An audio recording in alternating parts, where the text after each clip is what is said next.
273쪽이죠.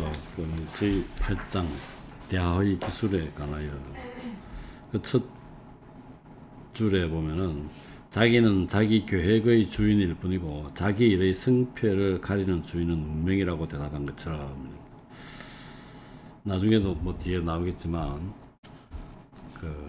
흔히 우리가 운칠기삼이라고 하는데 운구 기일 같아. 운수 좋은 놈한테는, 운 좋은 놈한테는 당해낼 수 없는 것 같아요. 그 다음에 새로운 패러그래프 6번째 줄점 7번째 줄인가요? 가끔은 행편없는 취시가 결과에 의해 정당화된다. 우리의 개입은 거의 타승에 지나지 않으며 사리를 분별하기보다 흔히 인습과 선례를 고려한 것이다.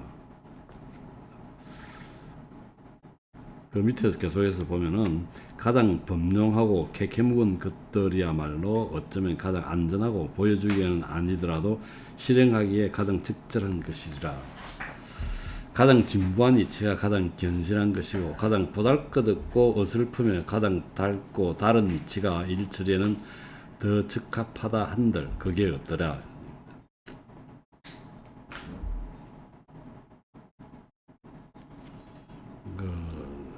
몽테뉴도 보면은 일을 검토할 때 나는 그 윤곽을 대강 그려본 뒤에 초기의 양상들이 어떠한지 가볍게 살펴본다. 그런 뒤 그 일의 주요한 핵심은 하늘에 맡기는 것에 익숙해 있다.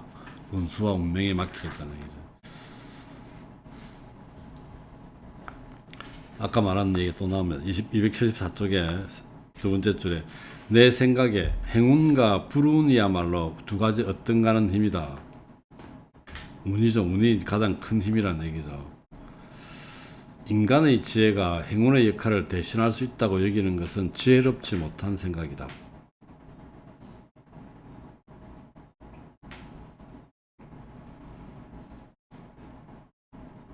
운 좋은 사람한테는 당해낼 수가 없다는 그런 얘기를 하는데 뒤에 운은 뒤에 또 그 얘기가 또 나옵니다. 10번째 줄점에 더 나아가 나는 이렇게 말하리라. 우리의 지혜 자체도 또 우리의 국리도 대부분 우연에 의해 이끌려 간다고 말이다. 나의 의지나 나의 추론은 때로 이렇게 때로 저렇게 흔들리며 이런 동료는 많은 부분 나와 무관하게 이루어진다. 내 이성은 매일 그리고 우연스럽게 충동과 동료를 경험한다. 영혼의 상태는 끊임없는 동료 속에 있으니 때로 한 정념이 그를 흔들다 때로 다른 정념이 또 흔들어 거친 바람에 밀려가는 구름과 같다고 되어 있죠.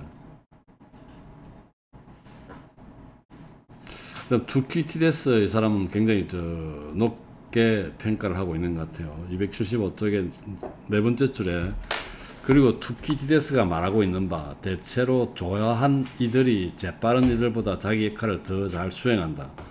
그들이 운이 좋아 그리 된 것을 우리는 그들이 지혜로워서라고 생각한다. 그러니까 아주 능력 없는 사람이 일이 참 잘 됐다는 것은 운이 좋아서 그런 거지 지혜로운 게 아닐 수 있다는 거죠.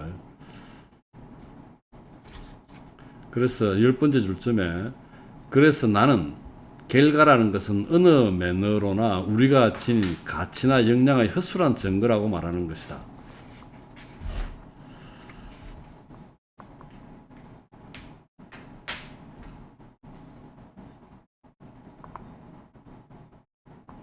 그 다음 페이지 276쪽에 이제 얘기가 상당히 산만하게 왔다 갔다 하고 있습니다. 두 번째 줄에 왕들에게서 내가 찬탄하는 것은 그들을 찬탄하는 저 많은 떼거리들이다. 왕들에게는 허리를 굽히고 복종해야 한다. 분별력 많은 제하고 말이다. 굽히고 휘어지라고 배운 것은 내 무릎이지 나 이성은 그렇지 않다.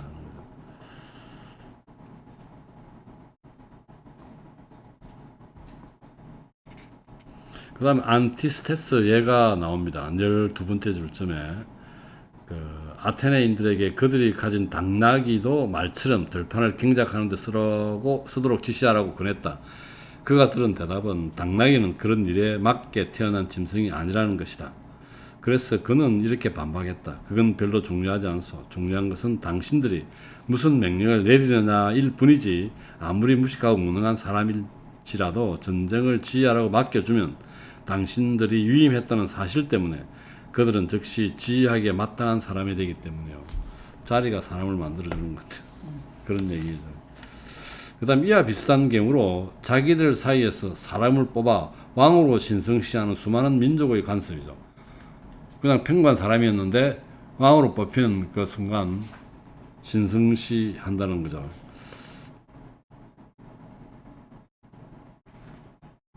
그 다음에 277쪽에 보면은 밑에서 10번째 줄에 누구라도 지금 하려는 내 말과 다른 식으로 말하는 사람은 거짓말장이나 무식꾼일 수밖에 없다. 흔히 우리가 토론을 할 때 이런 오류를 원천봉쇄의 오류를 합니다. 내 말에 동의하지 않거나 내 말에 반대하는 사람은 정말 일자 무식꾼이고 정말 바보 뭉충이라고 이리 선언해놓고 자기 말을 합니다. 그러면 아무도 그 말에 이의나 이런 걸 제기할 수 없도록 만들어 놓고 하는 거죠. 이런 것은 토론의 바람직한 태도는 아니죠. 이런 오류를 원천봉쇄의 오류라고 합니다.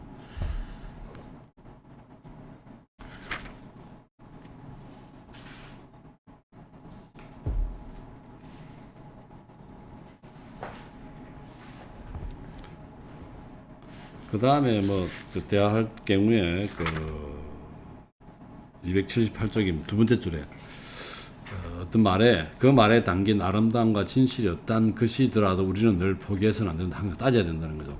진지하게 그것을 공격하든가 아니면 이해하지 못하겠는 듯 약간 뒤로 물러서면서 그것을 모든 면에서 따져보고 그 말의 당사자가 그것을 어떻게 이해하고 있는지 찾아보려고 해야 한다. 누구 그냥 빨리 동의해주게 되면은 그 사람만 계속 그렇게 기고만장해진다는 그런 얘기인 것 같고.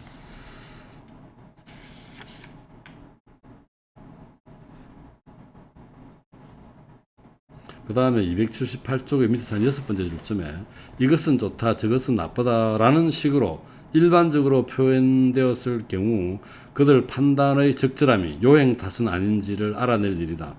그 판단들을 유보적으로 만들고 그 결론을 약간 제한시켜보라. 그것이 왜 좋다는 말이냐, 어떻게 하여 그것이 좋다는 것인가.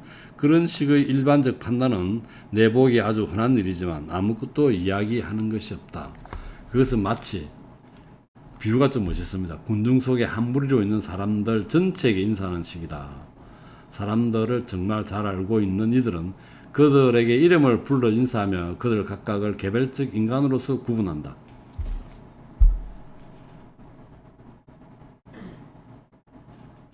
그 다음 또 다른 비유가 하나 있는데 279쪽에 한 10번째 줄쯤에 베르길루스의 책 한쪽을 낭독하는 것을 다 듣고 난 직후에 야 그거 참 멋지다 라고 외쳐도 아무렇지 않다. 교만한 이들은 그런 식으로 빠져나간다.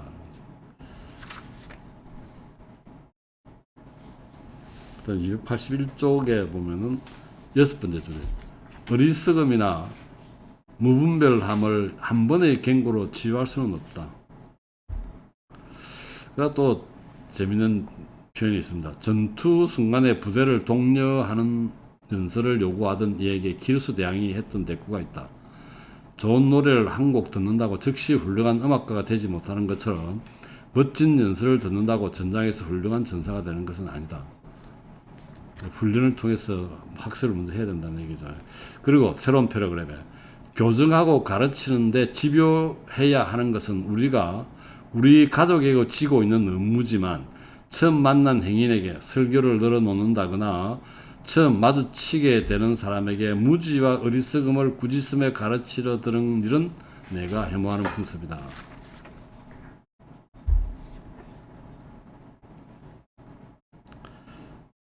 그 다음 282쪽에 보면은 첫 줄에 더욱이 어리석음의 면모 중 이성이 스스로에 대해 합당하게 기꺼워하는 것보다 훨씬 더 어리석음이 스스로에 대해 만족해한다는 사실만큼 나를 화나게 하는 것은 없다. 지혜가 당신으로 하여금 당신 자신에게 만족하지 못하게 만들고 불만족스럽고 두려운 상태로 만들어 두는 데 반해 고집스러움과 무모함이 그 주인들을 기쁨과 자신감으로 채우고 있다고 한다면 이것이야말로 재앙이다. 282쪽에 보면은 세 번째 줄이죠. 지혜가 당신으로 하여금 당신 자신에게 만족하지 못하게 만들고 불만족스럽고 두려운 상태로 만들어 두는데 반해 고집스러움과 무모함이 그 주인들을 기쁨과 자신감으로 채우고 있다고 한다면 이것이야말로 재앙이다. 가장 아둔한 자들이야말로 다른 사람들을 어깨 아래로 내려다보며 말싸움 끝에 항상 영광과 기쁨에 가득 차서 돌아온다. 그 다음은 두세 줄을 건너뛰어서 어리석음의 가장 확실한 증거는 자기 견해에 대한 맹렬한 고집이다. 확신에 차고 단호하며 경멸에 차고 명상적이며 진지하고 신중한 것으로 당나귀보다 더한 것이 어디 있나.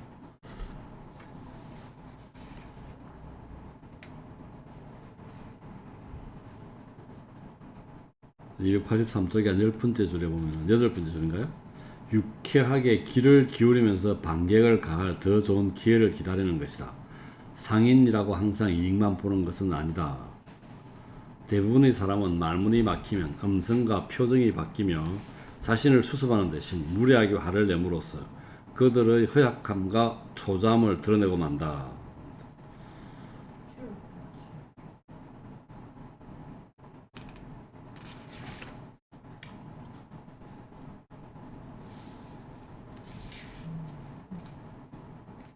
오늘 284쪽에 보면은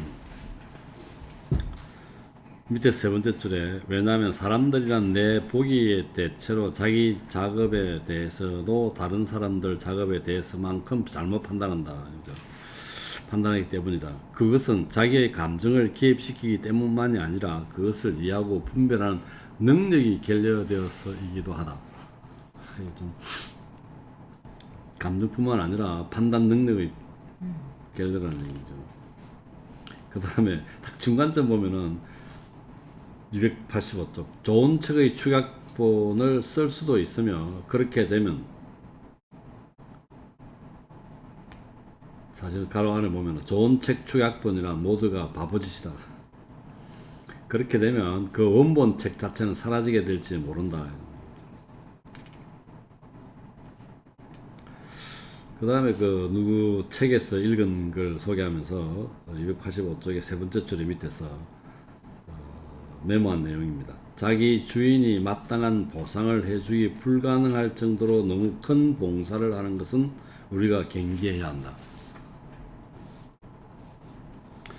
그 다음에 286쪽의 첫 줄에 보면 친절은 대갚아 줄 수 있게 보이는 한에서만 즐거운 것이다.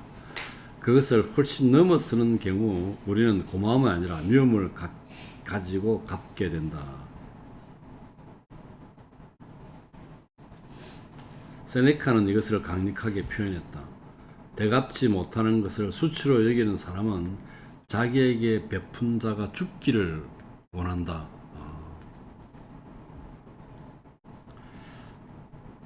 킨투스 키케로는 보다 느슨한 어조로 진빛을 당신에게 대갚을 수 없는 사람은 어떤 식으로도 당신의 친구가 될 수 없다 라고 적었다.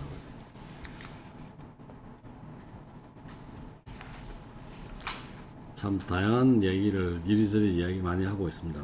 287쪽에 보면은 역사가에 대한 이야기를 하는데 밑에 네 번째 줄에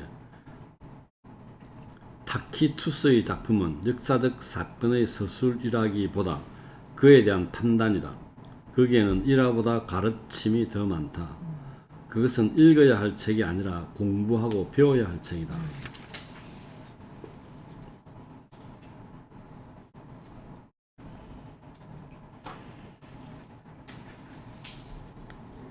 그 다음에 289쪽에 다섯 번째 줄에 보면은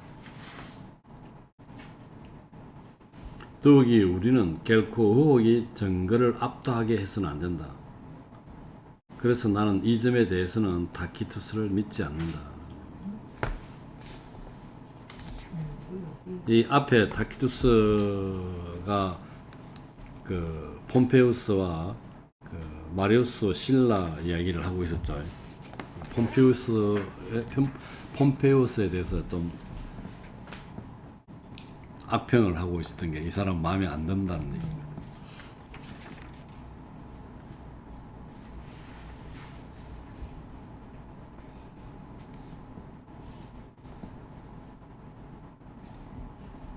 그 다음에 290쪽에 보면은 밑에서 두 번째 줄이죠. 자기의 가치가 어느 정도인지를 알지 못하는 것이나 그에 대해 자신이 보는 것보다 더 많은 이야기를 하거나 둘 다 비슷하게 오류를 범하는 것이다. 우리는 우리 자신보다는 하나님께 더 많은 사랑을 돌려야 한다.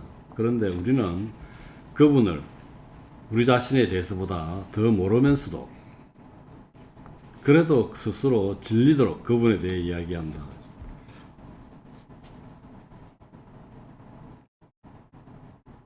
그 다음 밑에서 네 번째 줄에 291쪽이죠. 역사가들의 역할은 대중의 믿음에 대해 전하는 것이지 그 믿음을 규제하는 것이 아니다. 후자의 몫은 의식을 지도하는 사람들인 신학자, 철학자들이 하는 일이다. 역사가 하는 일이 아니라는 얘기죠.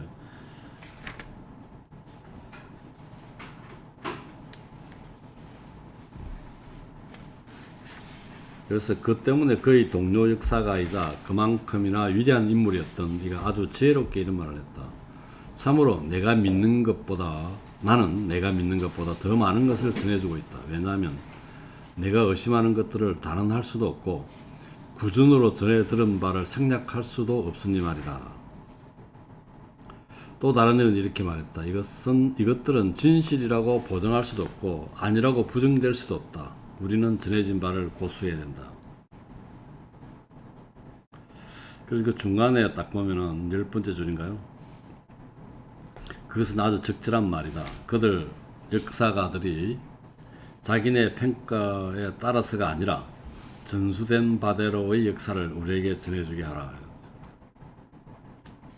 그래서 이렇게 해가지고 이제 293쪽으로 해서 마지막으로 해서 8장 대화의 기술에 관하여라는 장이 끝나게 됩니다.